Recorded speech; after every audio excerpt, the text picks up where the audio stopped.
My dear students, स्वागत करती हूँ आप सभी का आपके अपने यूट्यूब चैनल सितंबर शिल्प। अगर आपने मेरे चैनल को सब्सक्राइब नहीं किया है तो इस चैनल को सब्सक्राइब कर लीजिएगा, जिससे आपको मेरी लाइव क्लास की नोटिफिकेशन मिल जाएगी और आप मेरी लाइव क्लास अटेंड कर सकते हो। चलिए फ्रेंड्स, शुरू करते हैं आज की क्लास। मैंने बताया था कि रोज़ रात 10 बजे आपकी सिलाई की टीजीटी की स्पेशल क्लासेस चलेंगी, जिसमें जो फर्स्ट टॉपिक था टाके।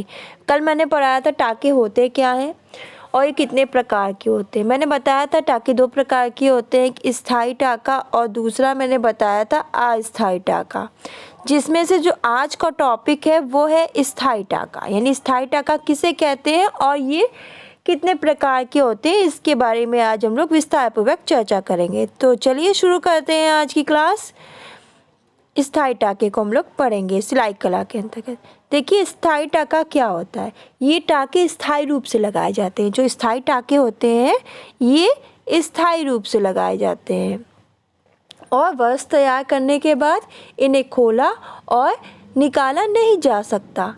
आप ये सोचो कि वस्त्र तैयार हो गया तो उसके बाद इसे खोला और निकाला जाए, तो वो नहीं किया जा सकता है। ये स्थायी टाके होते हैं। स्थायी टाके जैसे रजाई का टाका, बखिया, चांपे का टाका, तुरपाई का टाका, काज का टाका, हुक और आई। इस चीज़ को ध्यान रखिएगा। जैसे रजाई का टाका, ये रजाई का टाका है। पहले तो आप टाका देख लीजिए, जिससे आपको आराम होगी। कपड़े की दो या दो से अधिक तह को एक साथ जमाने के लिए इसका प्रयोग किया जाता है। जो कपड़ा है उसके दो या दो से अधिक तह को एक साथ जमाने के लिए इस टाके का प्रयोग करते हैं। इस टाके में सुई को हर बार आड़ी दिशा में से निकालकर बनाया जाता है और इस टाके में सुई को हर बार कैसी आड़ी दिशा में से निकालकर बनाया जाता है। ये टाका है, देख लीजिए, रजाई का टाका।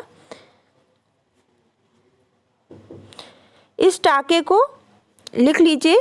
इस टाके को कपड़े की उल्टी तरफ बनाया जाता है, जिससे सीधा तह पर केवल मात्र बिंदु बिंदु नजर आती है।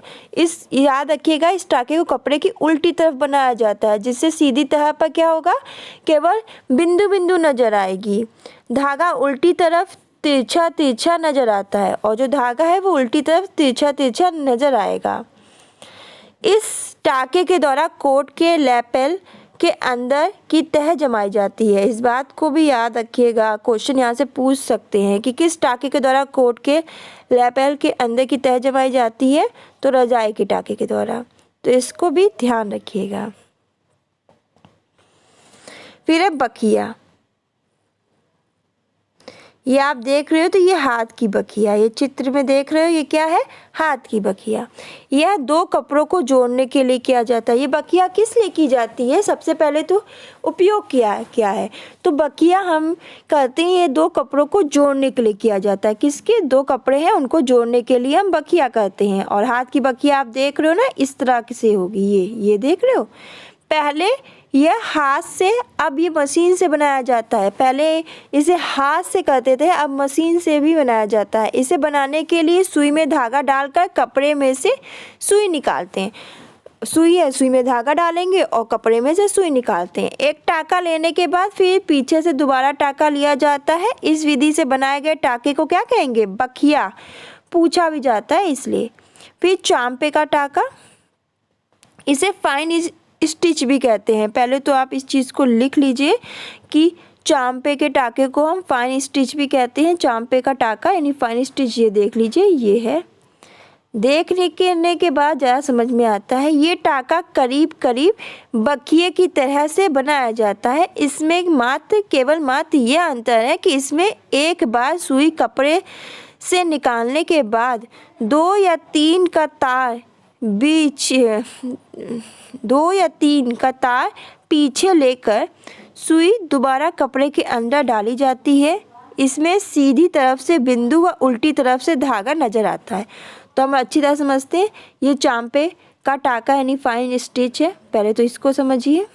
फिर इसे फाइन स्टिच भी कहते हैं। ये टाका करीब करीब बखिए की तरह से बनाया जाता है। ये टाका है एकदम लमसम जो बखिया है उसी की तरह बनाया जाता है। इसमें केवल मात्र यही अंतर है कि इसमें एक बार सुई कपड़े से निकालने के बाद क्या की जाती है कि एक बार जो सुई है वो कपड़े से निकालने के बाद दो या तीन का तार पीछे लेकर सुई दोबारा कपड़े के अंदर डाली जाती है। सुई दोबारा कपड़े के अंदर डाली जाती है। इसमें सीधी तरफ से बिंदु, इस बात को नोट डाउन कीजिएगा, इसमें सीधी तरफ से बिंदु और उल्टी तरफ में धागा नजर आता है। सीधी तरफ से बिंदु आप देख रहे हो और पीछे उल्टी तरफ से धागा नजर आता है। इस बात को ये सीधी तरफ बिंदु और उल्टी तरफ धागा नजर आता है। तुरपाई का टाका, ये आपका तुरपाई का टाका है। तो ये टाका अक्सर वस्त्र में मोड़ने को पक्का करने के लिए प्रयोग किया जाता है। तो याद रखिएगा, तुरपाई का टाका हम अक्सर वस्त्र में मोड़ने को पक्का करने के लिए प्रयोग में लाते हैं। ये नीचे के कपड़े को एक तार और ऊपर के कपड़े को दो तारे पकड़कर किया जाता है। तो याद रखिएगा कि यह टाका अक्सर वस्त्र में मोड़ने को पक्का करने के लिए प्रयोग किया जाता है। यह नीचे के कपड़े की एक तार और ऊपर के कपड़े की दो तारों को पकड़कर किया जाता है। इम्पोर्टेंट इस बात को नोट डाउन कर लीजिएगा। काज का टाका, ये देखिए, ये काज का टाका है। ये देख रहे हो, ये काज का टाका है। इस टाके के द्वारा वस्त्र में बटन होल, आईलेट व सजावट की जाती है। तो इस टाके के द्वारा हम वस्त्र में बटन होल बना लेंगे, जिसमें बटन हम बंद करते हैं, आईलेट और सजावट की जाती है। वस्त्र में कटे हुए काज के स्थान पे, वस्त्र में जो कटा हुआ है, कटे हुए काज के स्थान पर किनारे से आधा पॉइंट अंदर में से सुई निकालकर सुई के ऊपर से धागे को फेरा डालकर बनाया जाता है। ये प्रक्रिया बार बार करके कटे हुए कांच के किनारे को एक सिरे से दूसरे सिरे तक पक्का किया जाता है। अंत में क्या किया जाता है? ठोका बनाया जाता है। अंत में क्या किया जाता है? ठोका। हुक और आई, वस्त्र में रखे हुए खुले भाग को बंद करने के लिए हुक और आई बनाई जाती है। तो इस बात को ध्यान रखिएगा, वस्त्र में रखे हुए खुले भाग, जो खुला भाग है उसको बंद करने के लिए हम हुक और आई बनाते हैं। ये देख सकते हो आप, हुक और आई ये है।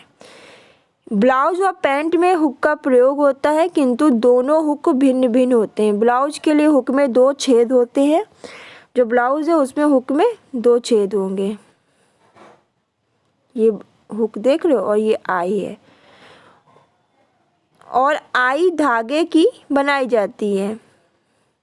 पैंट के हुक में 3 छेद होते हैं, और ये बटन होल स्टिच से लगाए जाते हैं, और ये बटन होल स्टिच से लगाए जाते हैं। तो इस बात को भी ध्यान रखिएगा। तो ये था आपके स्थाई टाके, इम्पॉर्टेंट, मोस्ट इम्पॉर्टेंट थे। क्वेश्चन आ जाए तो आप गलत करके मत आइएगा। स्थाई टाके आपके होते हैं रजाई का टाका, बखिए का टाका, चांपे का टाका, तुरपाई का टाका, काज का टाका, हुक और आई।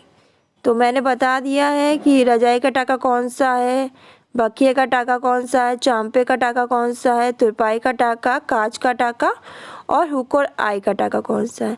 तो चित्र से भी आपको ज़्यादा समझ में आ गया होगा, जिससे आपको दिक्कत नहीं हुई होगी।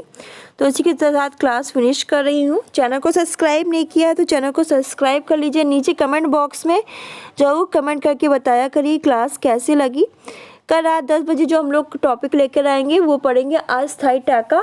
तो कल हम लोग की क्लास में हम लोग का टॉपिक रहेगा अस्थाई टाका। अस्थाई टाके के बारे में हम लोग विस्तार पूर्वक चर्चा करेंगे और उसको अच्छी तरह समझेंगे।